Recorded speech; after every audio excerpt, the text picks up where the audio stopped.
So first off, I, of course, would like to thank Chantal for inviting me to this conference. So, as a philosopher, I think I'm a kind of a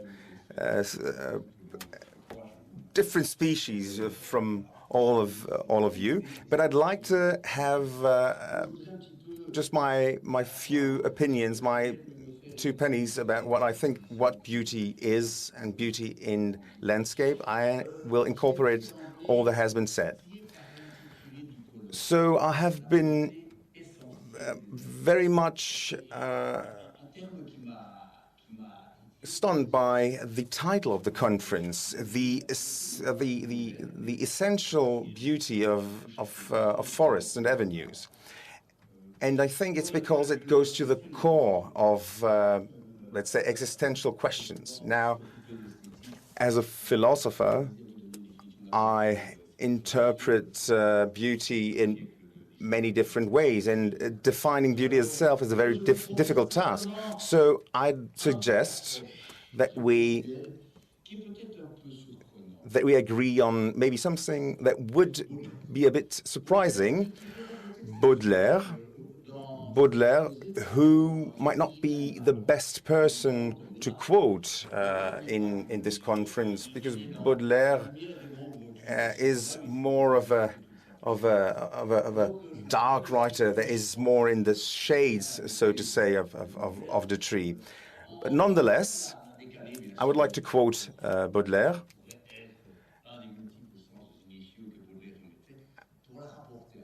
And to refer to the tree. It doesn't matter if you come from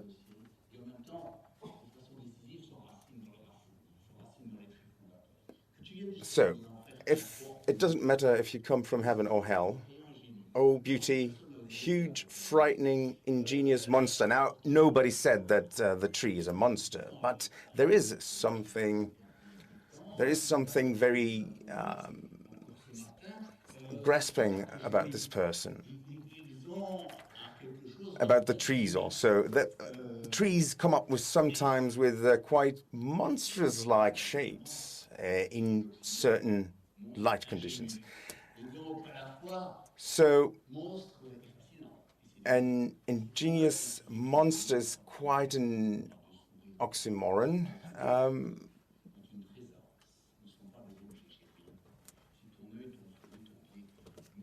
If your eye, your mouth, your foot open to me the door of an infinite that I love and I have never known. Now, I'm not sure how this applies to trees, but beauty opens the door for us to something that is universal, that is beyond maybe ourselves. So alleys of trees are not useful, they are essential, they are not functional, they are meaningful. Now, how do we hear this? I mean, we all know and we're all aware that our relation with the tree is full of emotion. And so everyone experience the fact that the accompaniment and the presence of a tree is very important. I mean, I've heard so many presentations and I remember some observations by Tamara Rivet, while we were rambling around and walking. We were talking about the beauty and the splendor, the prestige of the trees the inhabitants are so proud of. We spoke about these superb trees this morning, and so I could see images, and I'm Belgium, so from Brussels, and I always remember this wide avenue in Brussels. We were hinting at King Baudouin, who built up these 33 avenue, reaching the center of Brussels, which is called the Museum of Central Africa, which is a big avenue with chestnut trees, and which has been quite well preserved. So we have many examples now. I have been to to the most important and maybe essential things. Well, maybe, but maybe we should add something even more. Now, today, I'm convinced that the arguments in favor of trees are ecological, environmental, and I agree with this aspect. But we should still keep in mind the aesthetic dimension, and I don't think that environment can only translate aesthetics. So thinking aesthetics is not only think about environment, it's complementary. And I think that aesthetics and beauty, I mean, is should be understood as such. I mean, and so the allees and avenues of trees are much more than decorative element, a beautifying factor, and so the extra touch which would embellish something. And so the aesthetics, their beauty is precisely what transcends and to make them more than useful. Now, in order to understand this, I think we have to deepen the meaning of aesthetics. Now, aesthetics, if we think of the philosophy and phenomenology, I mean, the beauty, I mean, touches what we are in our deep self. I mean, it is rooted in our way we are open to the world. And so landscape in the cities are not only things to be seen, but things to be experienced. And so we experience them in our deep self, and the way we are deeply moved correspond to the way we are as a human being.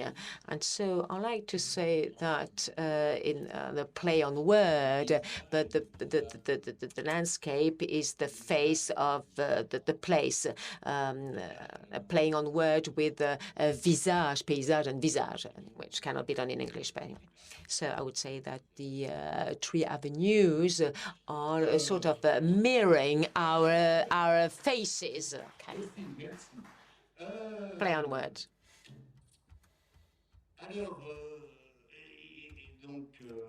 And even the avenues of trees, as it is written on the face of the Aude as well, or department. Now, my analysis of the landscape, the deal with light, colors, and these are aesthetic approaches. These are elementary structures, at least what I'm looking for, and we are all very sensitive to all these. They are sort of infra-cultural, if you allow me to say so, and in our deep self, we are ourselves made of opening rhythm, we're made of flesh, and we're made of light also. And so we have sort of faces which are structured. I mean, it's by far time to leave a Descartes way of thinking. Now, let's be open now, openness. The trees are not only objects, they are present, they generate a space outside themselves, they generate a space around them.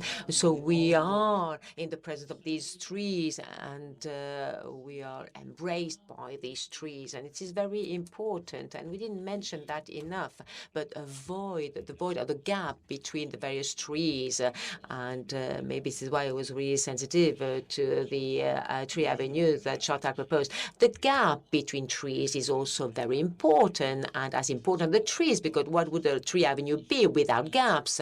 But then, I mean, the presence of these trees is also important, and the voids now, among others, I mean, for the person, I mean, traveling, and these voids are a kind of opening, a kind of windows on the landscape.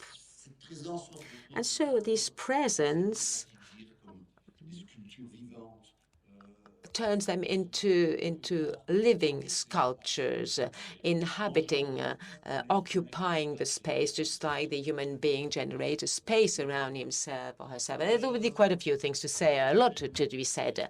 Another aspect also, which I'm very fond of, and I really agree with what Mr. Vial said yesterday, I would say that it is it is so obvious because the kind of regular pulse in these tree avenues, regular but also irregular, which builds up the whole rhythmic of this tree avenue. That is, we have our look dancing so that maybe we are dancing, looking at these trees which are themselves dancing in the landscape, which is itself dancing. And so the kind of all rhythmic which operates. And so I would like to say that regularities and irregularities, is the wealth of the rhythm. So that a journey or a way with the trees is kind of like a kind of a trip discovery. And so sometimes when there's a tree missing, substituting this tree with something else might not necessarily be the solution sometimes.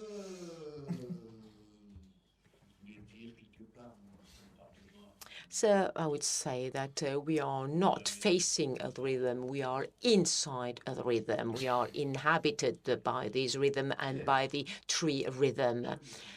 And then flesh. I like this idea. I like to say that these trees have a kind of living depth which cannot be expressed.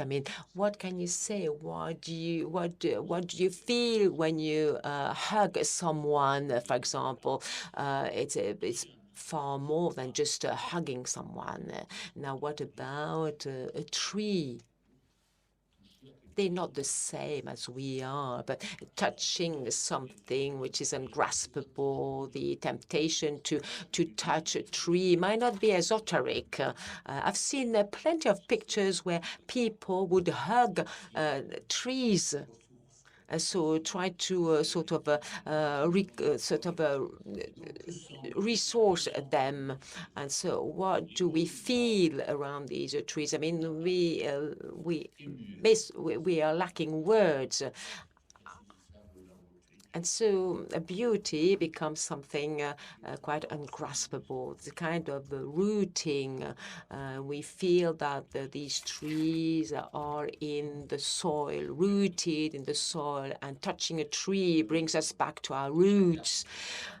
And each tree somewhere, somehow, has its own thickness in terms of flesh and time also. Another time, maybe, would our colleagues say, our Polish colleagues said, a time of trees, but then which we can sort of feel and guess this other time, which echoes our time.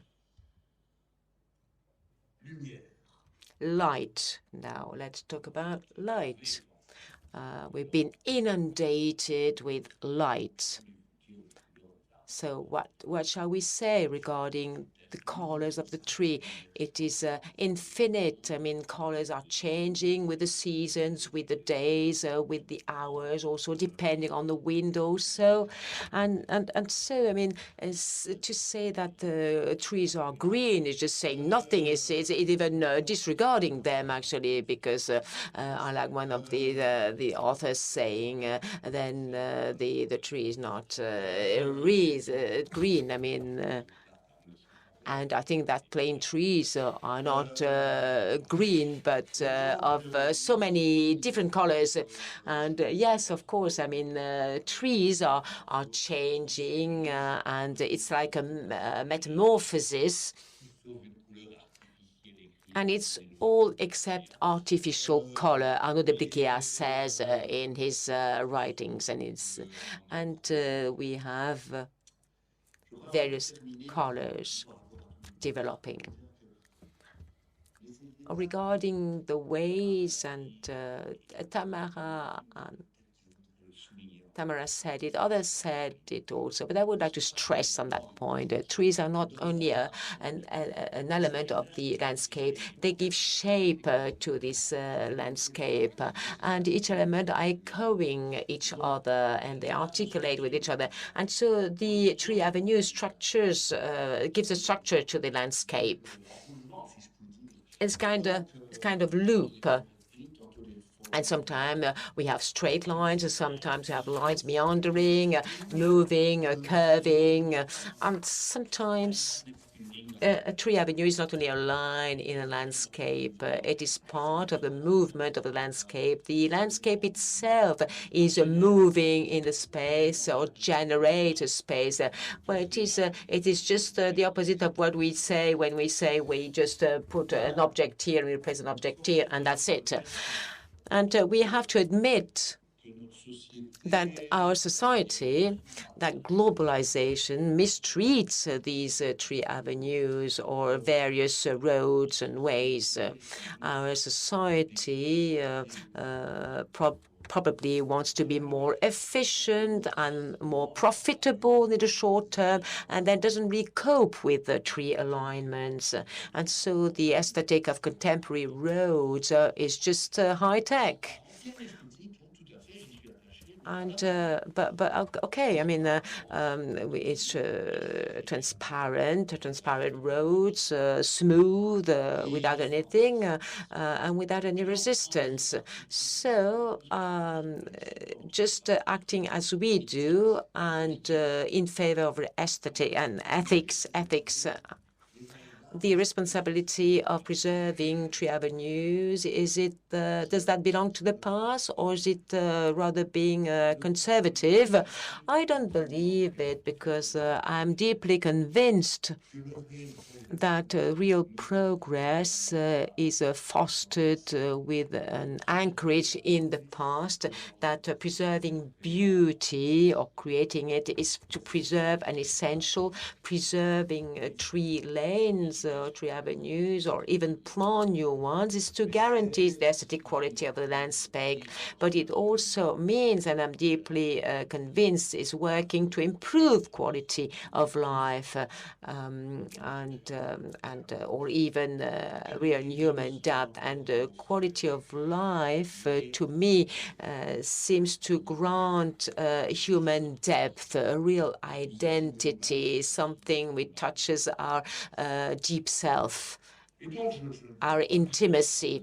And so I don't really think that preserving tree avenues belongs to the past. I think it is a kind of progressist attitude with regards to environment, but also just to preserve our fundamentals, something we will never be able to sacrifice.